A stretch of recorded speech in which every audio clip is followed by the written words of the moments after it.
Graça e paz, irmãos e irmãs, estamos dando continuidade à nossa série de estudos bíblicos, 9 marcas de uma igreja saudável. Chegamos aí hoje à nossa 8ª marca, que é o interesse pelo discipulado e crescimento. Quando nós pensamos nessa marca de qualidade, nós estamos pensando numa igreja que saudável, estando saudável, cultiva o interesse pelo discipulado e crescimento na sua vida diária. Quando falamos sobre discipulado, nós estamos pensando na continuidade do aprendizado na vida do cristão, desde o início da sua conversão até os dias atuais. Isto é, assim que ele se converte, ele entra num estado, ou seja, numa escola nesse caso, em que ele será constantemente um aluno e estará em constante aprendizado. Isso é o discipulado. Então, a igreja saudável, ela cultiva, ela dá importância a essa marca de qualidade, a esse interesse, esse desejo, essa vontade por continuar aprendendo. E é não somente o interesse pelo discipulado, mas é também o interesse pelo crescimento. Por que é importante colocar essas duas áreas aí, discipulado e crescimento? Porque enquanto o discipulado fornece todo o conteúdo para o aprendizado, o crescimento é o resultado de tudo aquilo que vem sendo aprendido. E, portanto, na vida do crente, na vida de uma igreja saudável, ela não é só uma igreja que cultiva o aprendizado contínuo na sua vida diária. Não, é uma igreja que também coloca aquilo em prática que foi aprendido e isso resulta em crescimento. Crescimento é frutificação, crescimento é cada vez maior proximidade com a pessoa de Cristo. Então, pensando em rápidas palavras, essa seria uma abordagem bem superficial daquilo que nós queremos dizer quando dizemos que a 8ª marca de qualidade é o interesse pelo discipulado e crescimento. Aprendizado contínuo e resultado desse aprendizado como um crescimento. Então, nós teremos aí 3 encontros para nós pensarmos sobre esse tema. O primeiro, nós falaremos sobre uma teologia bíblica do crescimento. É importante nós pensarmos numa teologia bíblica, como nós já havíamos falado desde a primeira marca. A ideia é pensarmos biblicamente quais são essas marcas. E quando falamos sobre uma teologia bíblica do crescimento e discipulado, estamos não pensando, por exemplo, numa teologia histórica, isto é, como a história da igreja demonstra o crescimento e o discipulado. Não estamos pensando também numa teologia missionária, por exemplo, quando os missionários chegaram na América Latina, como foi o crescimento e o discipulado desenvolvido aqui. Ainda que essas áreas da abordagem sobre esse tema sejam importantes, o objetivo é nós pensarmos numa teologia bíblica, isso é, como a Bíblia se apresenta, como a Bíblia apresenta, melhor dizendo, a ideia de discipulado e crescimento. E no encontro seguinte, nós falaremos sobre uma prática bíblica do crescimento. Como todas essas bases bíblicas que vamos expor hoje direcionam a prática real do crescimento na vida da igreja. Quando nós olhamos para os textos bíblicos, como eles se transformam em atitudes reais no dia a dia da igreja. E assim nós abordaremos uma prática bíblica do crescimento. E por último, o terceiro encontro, nós veremos a esperança e a importância do bom crescimento. É importante nós destacarmos essa palavra bom crescimento, porque nós Temos sido constantemente bombardeados com propostas de crescimento, propostas de aumento de membresia da igreja, e dentre várias dessas propostas existem aquelas que se fundamentam realmente na proposta bíblica de crescimento, enquanto que outras propõem apenas uma inflação ou um enchimento do rol de membros e um crescimento, na verdade, aparente e não um crescimento real conforme caracteriza uma igreja saudável. Então nós vamos pensar sobre a esperança e a importância do bom crescimento no último encontro, tendo em vista que há crescimentos que confundem e enganam muitas pessoas acerca do que vem a ser uma igreja saudável. Então nós vamos destacar a importância do bom crescimento. Então, meus irmãos, o interesse pelo crescimento e discipulado passa primeiramente por uma análise de uma teologia bíblica sobre o crescimento, uma teologia bíblica do crescimento. É importante nós pensarmos assim, porque não é uma invenção humana esse desejo e esse interesse pelo crescimento. Não somos aí egocêntricos espirituais que desejam se encher de qualidades, ou como também já disseram, não é a influência de um pensamento capitalista que faz com que o crente queira também enriquecer nas suas qualidades espirituais, nos seus dons, na sua santidade, por exemplo. Não, é uma intenção bíblica desde o início. Desde o início nós percebemos que Deus se apresenta como aquele que deseja que o seu povo cresça, que o seu povo frutifique, que o seu povo se expanda. Os teólogos chamam essa ideia de sementes teológicas, por assim dizer. Sementes teológicas é como você pensar na comparação olhando para uma semente e para uma árvore.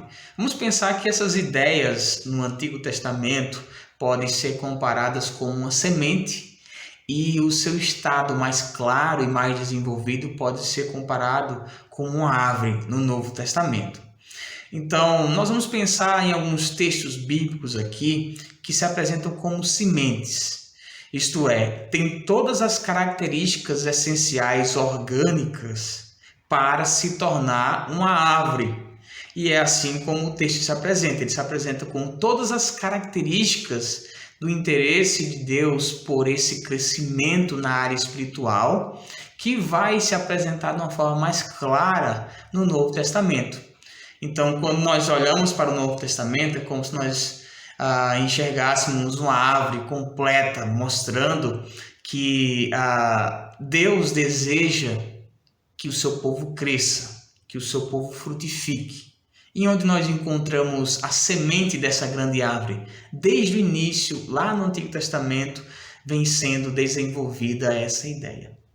Então vamos pensar aqui já em Gênesis capítulo 1, onde essas sementes começam a aparecer. Deus diz assim, Gênesis capítulo 1, versículo 12: serem fecundos, frutificai-vos, enchei as águas, enchei a terra. Deus está falando isso para os animais que ele criara naquele momento.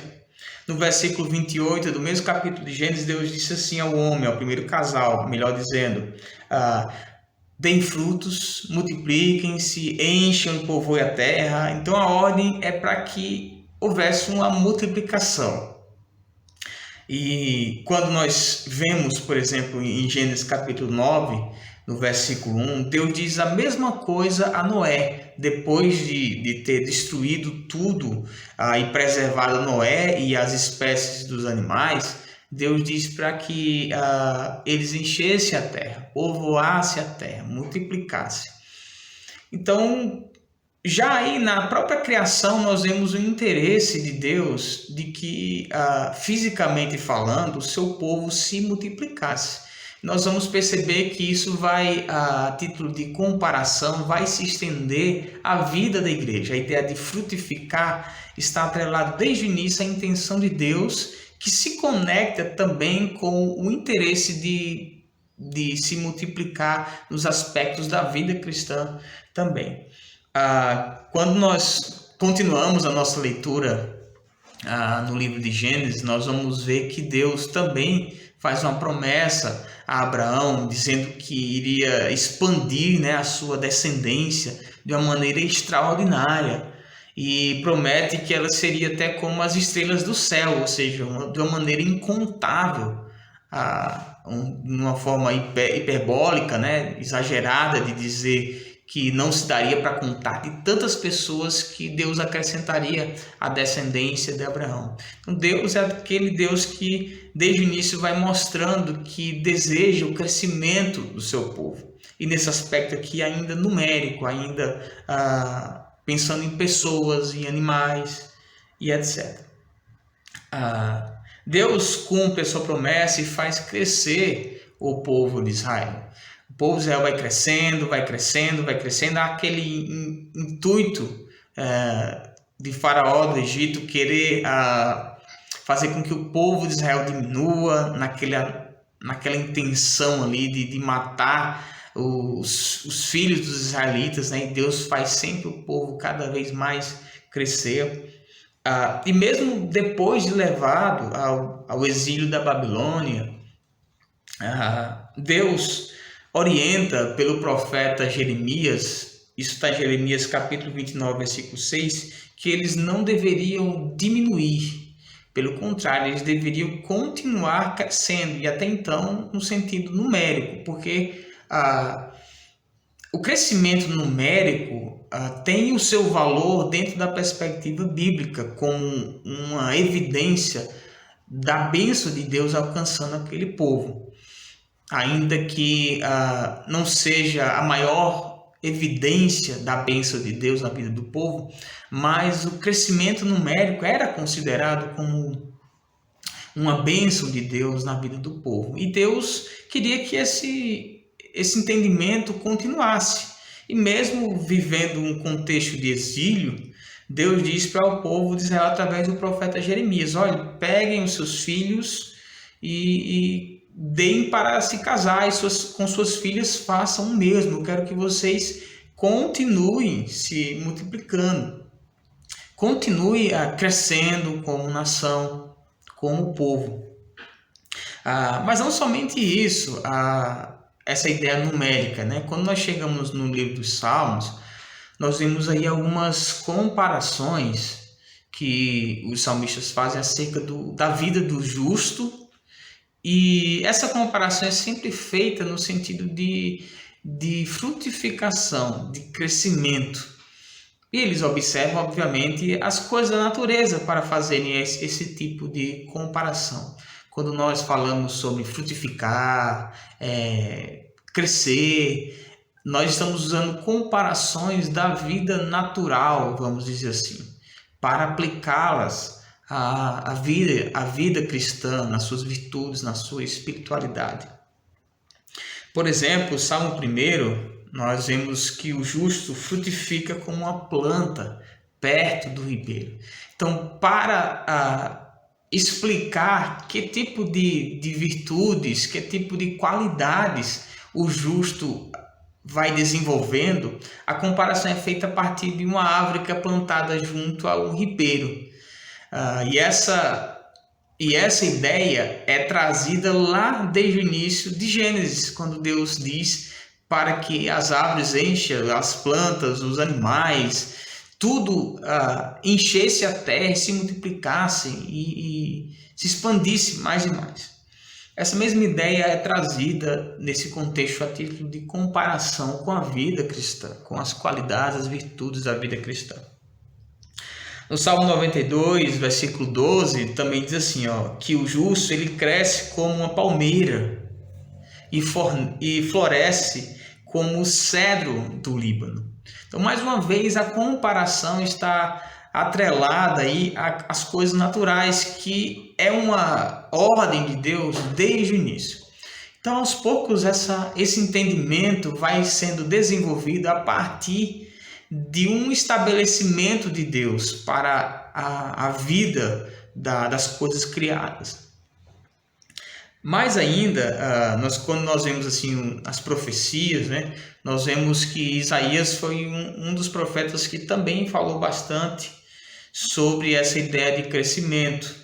E ele relaciona essa ideia do crescimento sempre com o avanço do reino de Deus. O reino de Deus se destacaria, o reino de Deus cresceria e aumentaria. Mas não somente essas ideias pensando no físico, no crescimento numérico, no crescimento comparado às coisas da natureza, como nós temos visto aqui, mas nós temos um versículo que é muito chave para nós entendermos o processo de transição até chegarmos no Novo Testamento.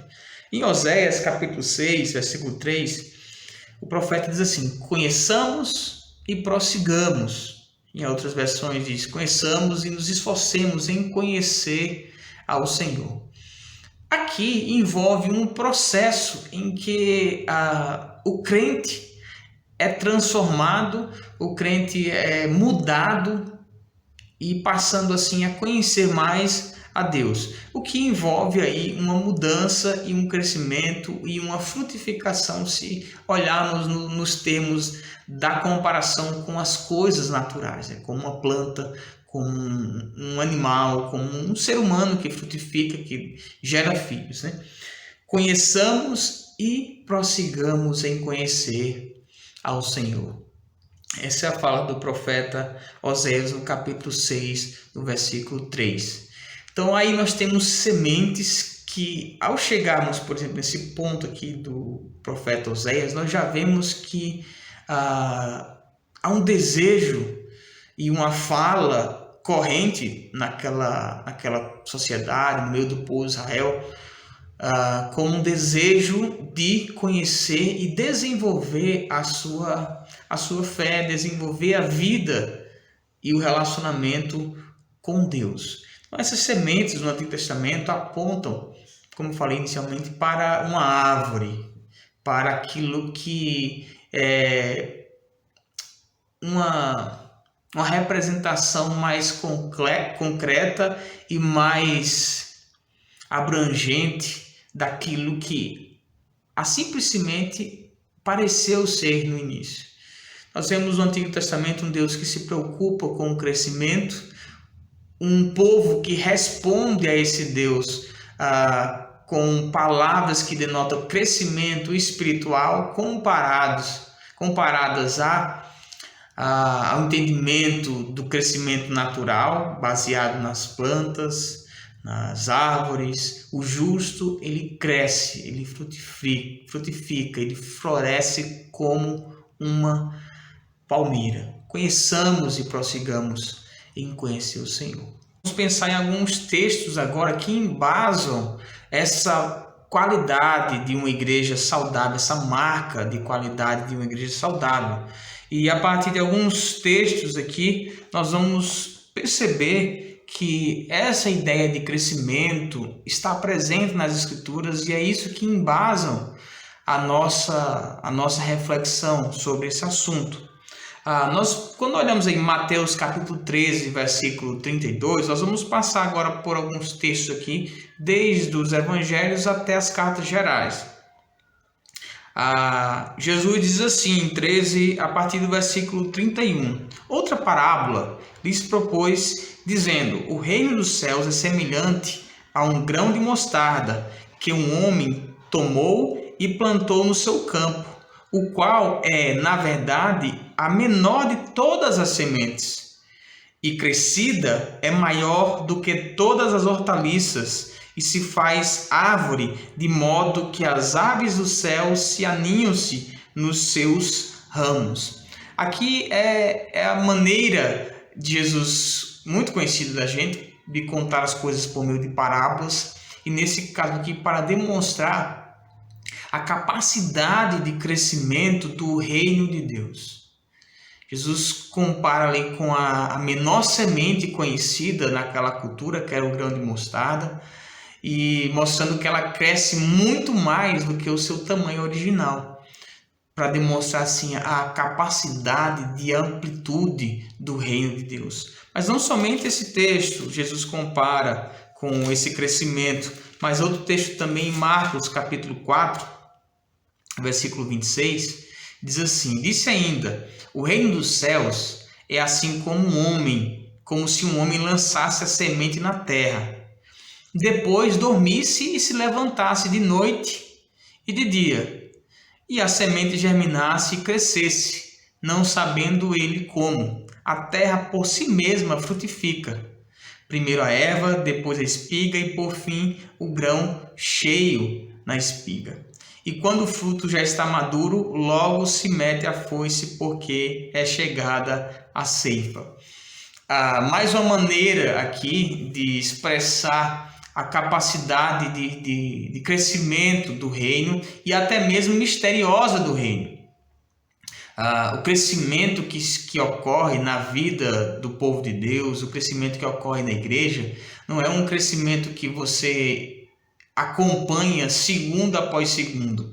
Hoje nós temos aí a tecnologia de verificar o nascimento, o brotar de uma semente até chegar a uma planta, né? Mas isso não é possível verificar no que diz respeito à vida espiritual e à vida do reino de Deus. Por quê? Porque é como se alguém fosse dormir e no outro dia acordasse e estivesse ali os frutos daquela semente, ou a planta já crescida em alguma medida daquela semente. O reino de Deus é dessa forma, ele cresce e nós não conseguimos acompanhar o nível de crescimento. Quando nós percebemos, o reino já cresceu, já avançou, já até frutificou. Uma das coisas que nós percebemos muito claramente na vida da igreja, nos primeiros anos da vida da igreja, nos primeiros momentos, é a ênfase sobre o crescimento numérico. No livro de Atos, por exemplo, nós vamos ler alguns textos aqui, em que nós percebemos que a intenção de Lucas é demonstrar que estava havendo um crescimento numérico daquela igreja, como um indicativo da frutificação e do avanço do reino de Deus. Nós podemos ver isso, por exemplo, no capítulo 2, do versículo 41, quando ele diz assim: então os que lhe aceitaram a palavra foram batizados, havendo um acréscimo naquele dia de quase 3.000 pessoas.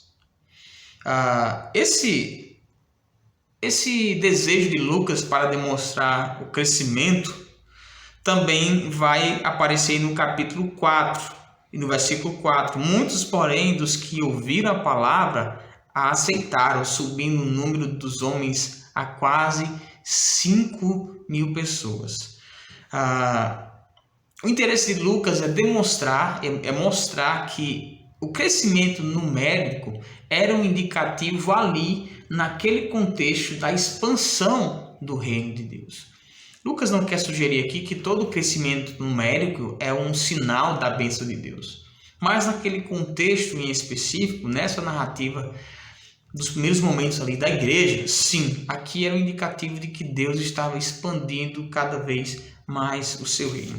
Quando nós vemos aí no capítulo 6, no versículo 7, o texto diz assim: crescia a palavra de Deus e em Jerusalém se multiplicava o número de discípulos. Também muitíssimos sacerdotes obedeciam à fé. Alguns intérpretes estudiosos do livro de Atos chegam até a dizer que Lucas estrutura esse livro baseado nessas afirmações de crescimento da igreja, de avanço do reino, de pessoas das mais variadas classes possíveis acreditando no evangelho. Nós chegamos aí no capítulo 12, Lucas vai falar algo parecido. No capítulo 12, versículo 24. Entretanto, a palavra do Senhor crescia e se multiplicava. Nós temos aqui que tudo isso é demonstrando que o reino de Deus avança. O reino de Deus cresce, o reino de Deus frutifica, o reino de Deus dá frutos. Mais ainda, lá no capítulo 19, no versículo 20, já aí no ministério do apóstolo Paulo, o texto diz assim: assim a palavra do Senhor crescia e prevalecia poderosamente. Todos esses textos, eles estão conectados com o fato de pessoas estarem sendo salvas, a palavra de Deus está crescendo, e a palavra de Deus crescia porque os apóstolos e os discípulos colocavam em prática a ordem de Jesus de fazer discípulos de todas as nações, batizando em nome do Pai, do Filho e do Espírito Santo, ensinando a guardar todas as coisas que eu vos tenho ordenado. Então, todo esse crescimento destacado aqui, que é um reflexo daquilo que está na essência do reino de Deus, que é o crescimento, é fruto, na verdade, da obediência à palavra de Deus, à palavra de Jesus, quando ele ordena fazer discípulos e ensinar a guardar as coisas que ele tem ordenado. E, obviamente, essa ideia de crescimento ela vai continuar, porque as pessoas se convertem, as pessoas se unem às igrejas daquela época e há uma instrução apostólica para que o crescimento continuasse. E é isso que nós vamos ver aqui em alguns textos nas cartas do apóstolo Paulo. Paulo sabia muito bem que quem estava fazendo esse crescimento, quem fazia o povo crescer, o povo de Deus crescer e aumentar em número e aumentar nas suas qualidades e habilidades espirituais, quem fazia isso era unicamente Deus. E ele até repreende uma certa confusão que estava tendo ali na igreja de Corinto, no capítulo 3. Uns diziam eu sou de Paulo, outros diziam eu sou de Apolo, sou de Cefas, eu sou de Cristo. E Paulo vai dizer assim: quem é Apolo?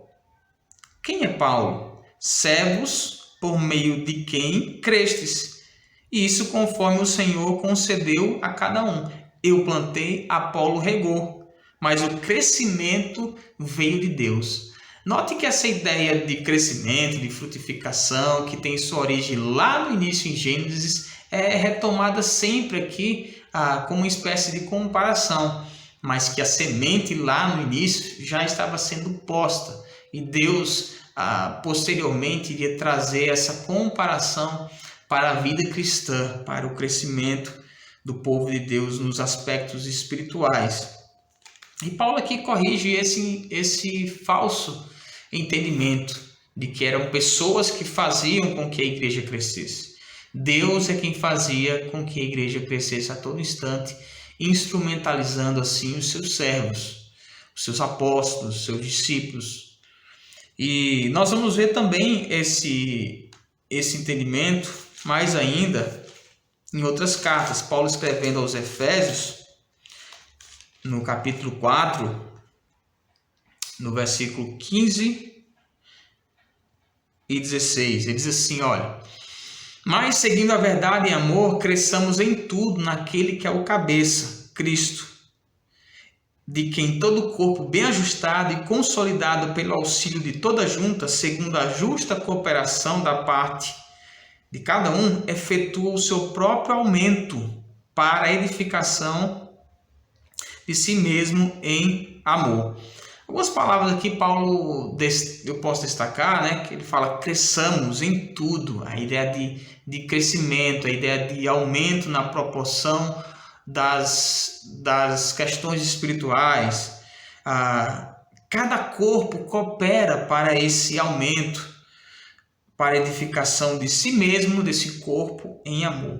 Então note que essa ideia de crescimento, de desenvolvimento, de frutificação, ela é continuada na vida da igreja. Não só naquele momento ali de explosão da vida da igreja, da explosão do reino de Deus nos primeiros crentes. Não, isso faz parte continuamente da vida da igreja.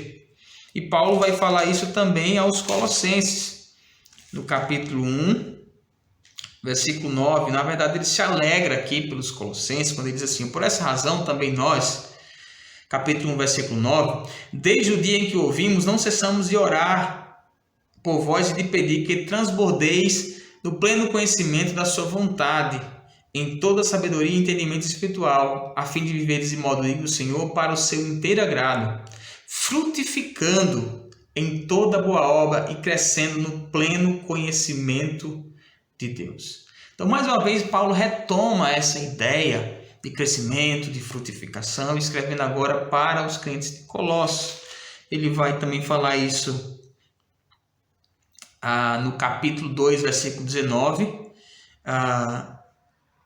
uma exortação aqui nesse contexto, dizendo assim, vou ler a partir do 18, que fica um pouco mais claro: ninguém se faça árbitro contra vós outros, pretextando humildade e culto dos anjos, baseando-se em visões, infatuado, sem motivo algum, na sua mente carnal, e não retendo a cabeça, da qual todo o corpo, suprido e bem vinculado por juntas e ligamentos, cresce o crescimento que procede de Deus. Mais uma vez aqui a ideia do corpo, que é composto por seus membros, e esses membros cooperam uns com os outros para o crescimento mútuo dos membros e, consequentemente, o crescimento de todo o corpo.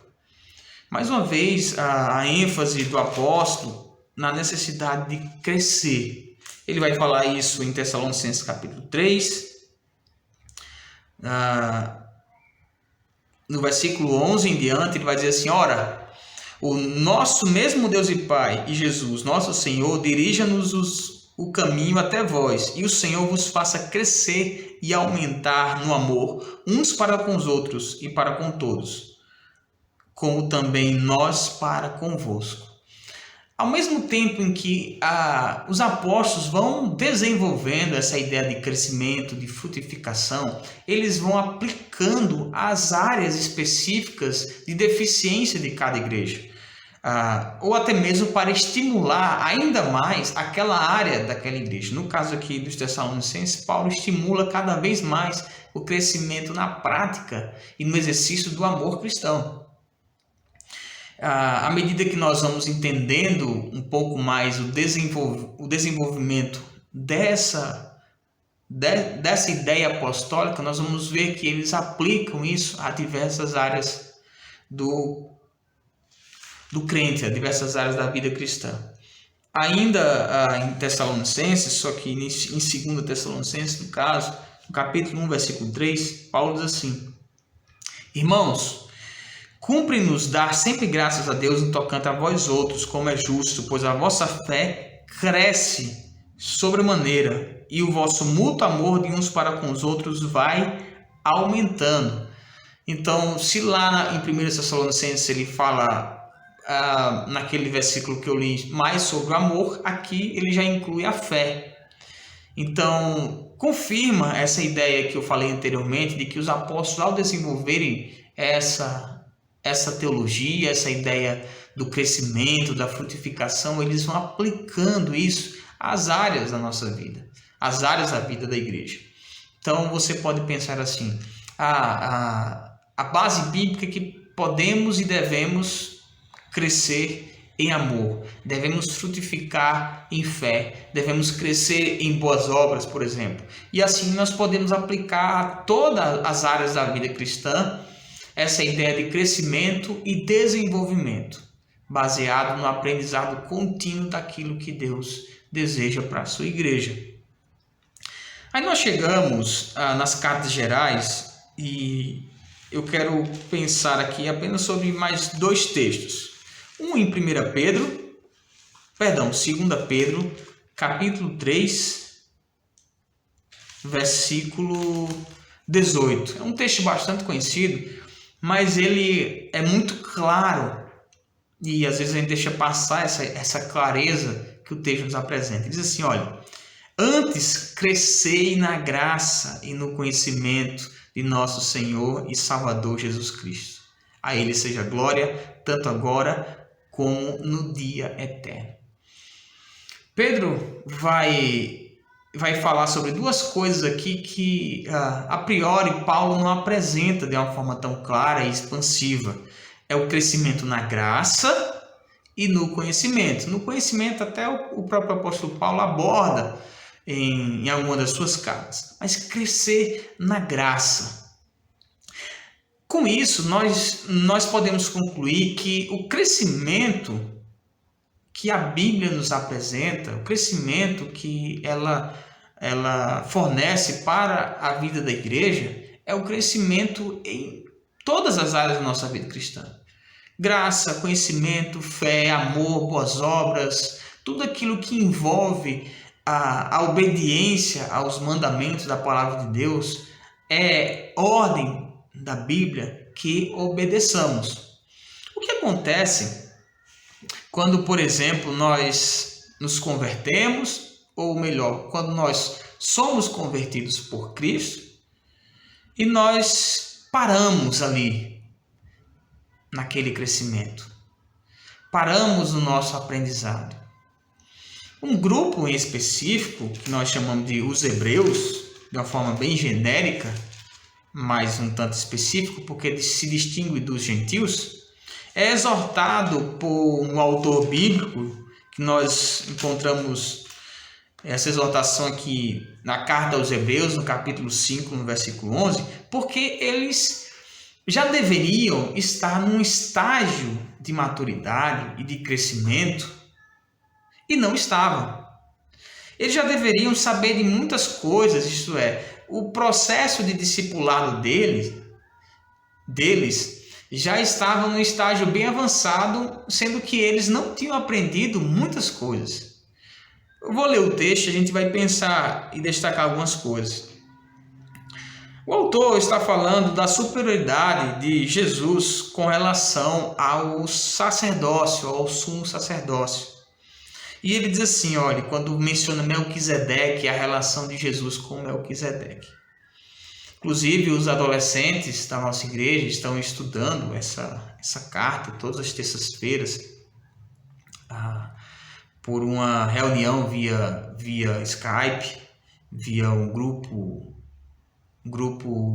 de WhatsApp, não sei qual é a plataforma específica, mas estão estudando e tem sido um tempo muito proveitoso. Eles aprenderam justamente esse texto num dos encontros anteriores. O texto diz assim: a esse respeito, temos muita coisa que dizer e difíceis de explicar, porquanto vos tenho tornado tardios em ouvir. Pois, com efeito, quando devíeis ser mestres, atendendo ao tempo decorrido, tendes novamente necessidade de alguém que vos ensine de novo quais são os princípios elementares dos oráculos de Deus. Assim vos tornastes como necessitados de leite e não de alimento sólido. Ora, todo que se alimenta de leite é inexperiente na palavra da justiça, porque é criança. Mas o leite sólido é para os adultos, para aqueles que, pela prática, têm as suas faculdades exercitadas para discernir não somente o bem, mas também o mal. O que acontece quando alguém deveria já ter crescido, deveria já ter frutificado e não assim o fez? A Bíblia exorta, a Bíblia corrige todo aquele que por negligência retarda o seu crescimento espiritual. É como alguém que já deveria estar no ensino médio, por assim dizer, como nós conhecemos, mas ainda está no ensino fundamental. Nos primeiros anos ali da escola, enquanto deveria já ter o conhecimento suficiente para cumprir uma etapa muito mais avançada. Essa ideia de frutificação, como nós temos visto aqui, tem todo esse embasamento bíblico que compete aí nós entendemos desde o Antigo Testamento as suas bases, as suas bases ali destacadas no Antigo Testamento e a sua consolidação, os seus aspectos mais claros revelados ali no Novo Testamento. É pensando nessas bases, nesses fundamentos, que nós entendemos que o crescimento, o interesse, melhor dizendo, pelo crescimento e pelo discipulado é uma qualidade, é uma marca de uma igreja saudável. E baseado nesses textos, nós reconhecemos a importância da igreja cultivar essa marca. Primeiro, porque Deus apresenta essa semente desde o início e ela vem sendo compreendida ao longo do Antigo Testamento. E quando chegamos no profeta Oséias, ele diz: conheçamos e prossigamos em conhecer o Senhor. O justo floresce, o justo cresce, o justo frutifica. Nós vimos que a natureza do reino tem essa característica de crescimento. Ela é como uma semente que cresce e frutifica. A igreja, nos seus primeiros anos, crescia, se multiplicava, o número aumentava. E à medida que esses irmãos iam se agregando às suas igrejas, havia orientações, prescrições apostólicas inspiradas por Deus para que eles continuassem crescendo. Crescendo em amor, crescendo em fé, crescendo na graça, crescendo no conhecimento, crescendo em todas as áreas da vida. No próximo encontro, vamos ver como isso se dá em questões práticas. Então, que Deus abençoe a sua vida. Vamos orar agradecendo a Deus por esse